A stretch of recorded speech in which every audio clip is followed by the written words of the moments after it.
আমরা রেডি হয়ে গেছি। এখন আমরা এক জায়গায় ঘুরতে যাচ্ছি, তাই না মামা? তো এই যে এখন মেয়ে যাওয়ার জন্য রেডি। তো চলো যেখানে যাচ্ছি সেখানে গিয়ে দেখা হচ্ছে।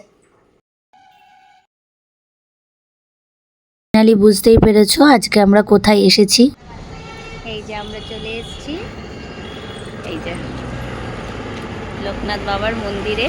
মন্দিরটি অবস্থিত নীলগঞ্জ রোডের উপরেই, ঠিক ডান দিকে পড়ে। তো সেখানেই আমরা আজকে গেছিলাম। তো অনেক দিন ধরেই আমার যাওয়ার ইচ্ছা, অনেক দিন ধরে এটা ভুল বলবো, অনেক বছর ধরে। তার কারণ ছোটোবেলায় যখনই এই রাস্তা দিয়ে যেতাম আমার ভীষণ ভাল লাগতো যে আমি এই মন্দিরে একদিন আসবো, বাট আসবো করে কখনোই আসা হয়নি। তো ফাইনালি আজকে আমি এখানে চলে এসেছি। সকালবেলা আমার বর বলছে হঠাৎ করে যে চলো ঘুরে আসি। আমি বললাম কোথায় যাব? বলছে যে চলো লোকনাথ বাবার মন্দির থেকে ঘুরে আসি। আমি তো শুনেই একদম তাড়াতাড়ি রেডি হয়ে মেয়েকে নিয়ে বেরিয়ে পড়েছি। তো ফাইনালি আমি আজকে এখানে চলে এসেছি। জুতোটা রেখে বাবার মন্দিরে যাওয়ার জন্য এখন রেডি হয়ে গেছি। তো আমার মেয়ে আমার বরের সবার জুতোই আমরা খুললাম, এবং ওখানে না পাঁচিলে লেখা ছিল যে ফটো ভিডিও করা নট অ্যালাউ। বাট আমি ওনাদের কাছে গিয়ে বললাম যে আমি একটু ভিডিও করতে পারি, আমি বাবার ভিডিও করতে চাই, কারণ আমি ভিডিও করি। তখন ওনারা বললেন আচ্ছা ঠিক আছে করো, অসুবিধা নেই। তো যাই হোক যাবে, ওখানের যে রিসেপশনে লোক থাকে তাদের কাছ থেকে পারমিশন নিয়েই ফটো ভিডিও করো। যেখানে যেমন নিয়ম সেখানে তেমন নিয়মই পালন করা উচিত। একটা ছোট্ট কিউট বেবির সাথে দেখা হয়ে গেল, আমার মেয়ের বয়সী। তো যাই হোক আমার মেয়ের একটা বন্ধু হয়ে গেল। এখন উপরে যাচ্ছি, গিয়ে দেখছি বাবার মেন দরজা আটকে দিয়েছে, কারণ বাবাকে এখন ভোগ দেওয়া হচ্ছে, তাই আমরা একটু বসেছিলাম। আর দেখো পেছনে এত জায়গা ফাঁকা, আমার মেয়ে সেটা দেখে আনন্দে চারদিকে ঘুরে বেড়াচ্ছে। আর এই বেবি আর এই বেবির মাটা এসেছিল, তো এই বেবিটাকে দেখে দেখো আমার মেয়ে লুকোচুরি খেলছে। আমি আর আমার মেয়ে দুজনে মিলে পরিক্রমা করে নিলাম চারদিকটা, কারণ আমি শুনেছি 3 বার নাকি পরিক্রম করতে হয় যে কোনো মন্দিরে, সেটা নাকি ভালো। আর এইদিকে এই ঠাকুমা আমার মেয়েকে বলছে কি রে তোর পা ব্যথা করছে না?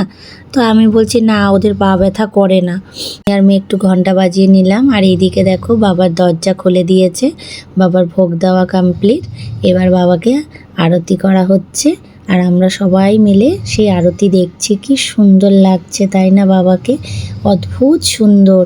তো এইদিকে একদিকে ছিল রাধা কৃষ্ণ আর একদিকে গণপতি বাপ্পা, আর এইদিকে দেখো কত সুন্দর সন্ধ্যা আরতির গান হচ্ছে। এই ঠাকুর স্থানে গেলে না এইগুলো শুনলে অসাধারণ লাগে জানো তো। এদিকে আমার মেয়েকে ব্রাহ্মণ মশাই আশীর্বাদ করে দিচ্ছিলেন, এবং আশীর্বাদ স্বরূপ আমার মেয়েকে চরণের ফুল দিলেন বাবার। আপনাদের এখানে কখন পুজো হয়, মানে মন্দির কখন খোলে?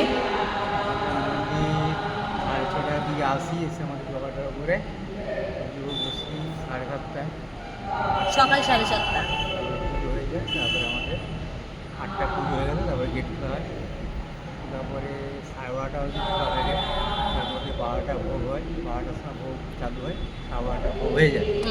তারপরে মন্দির বন্ধ হয়ে যায় 12:30, আবার 4টে খুলে, 4টে থেকে আবার 7:30 অবধি খোলা থাকে। তার মধ্যে 7টায় আরতি হয়, তারপরে বাবার প্রার্থনা হয় 15 মিনিট, বন্ধ হয়ে যায়। মানে কেউ যদি চায় এখানে পুজো দিতে সেটা পারবে?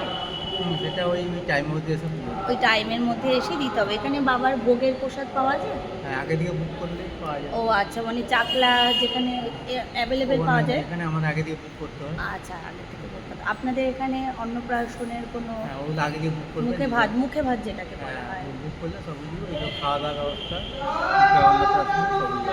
আচ্ছা আচ্ছা, স্বাস্থ্য শান্তি ব্যবস্থা আচ্ছা সবই আছে আপনাদের এখানে। ঠিক আছে ঠিক আছে ঠাকুরমশাই, অনেক ধন্যবাদ। তো ঠাকুরমশাইয়ের কাছ থেকে জেনে নিলাম এখানে পুজোর সব নিয়মাবলী। হবে শান্তির জল দেওয়া হবে, তো আমরা এখন শান্তির জলটা নিয়ে নেব।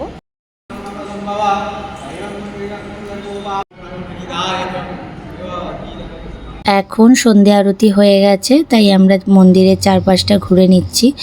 অসাধারণ, তাই না? চারপাশটা যেন দেখলে একদম মনটা ভরে যায়, স্নিগ্ধ শান্ত। আর এদিকে বাবাকে এখন সবাই প্রণাম করছে। তো আমরা প্রণাম এখন আমরা নিচের দিকে চলে আসছি। তো এই দেখো কি সুন্দর শিবলিঙ্গটা, তাই না? আর এই দেখো চাঁদটা কি সুন্দর উকি দিচ্ছে। আর এই যে আমাদের প্রসাদ দিচ্ছে বাবার, অসাধারণ খেতে। পৃথিবীর সমস্ত সুস্বাদু খাবারকে হার মানিয়ে দেবে এই প্রসাদ। কি সুন্দর, তাই না? সাথে কারা কারা একমত অবশ্যই কমেন্ট করে জানাবে। কিন্তু আন্টিটা গান করছিল, তোমাদের ভিডিওতে দেখিয়েছি। তো এইদিকে যাওয়ার সময় আমার মেয়েকে একটু টাটা করে যাচ্ছিল। এই মন্দিরটি প্রতিষ্ঠিত করেছিলেন। মন্দির থেকে বেরিয়ে পড়লাম, কারণ এখন বন্ধ হয়ে যাবে। ঠাকুরকে শয়ন দেবে, বাবাকে শয়ন দেবে। তো আমরা এখন বেরিয়ে পড়লাম। তো সুদীপ্ত, বলো কেমন লাগছে? অনেক দিন পর, বলো। শান্ত জায়গা।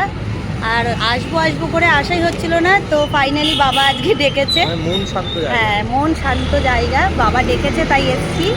খুব ভালো লাগছে। তো ভিডিওটা ভালো লাগলে অবশ্যই লাইক কমেন্ট শেয়ার করে দিও। তো চলো আজকে টাটা টাটা প্লেন টাটা।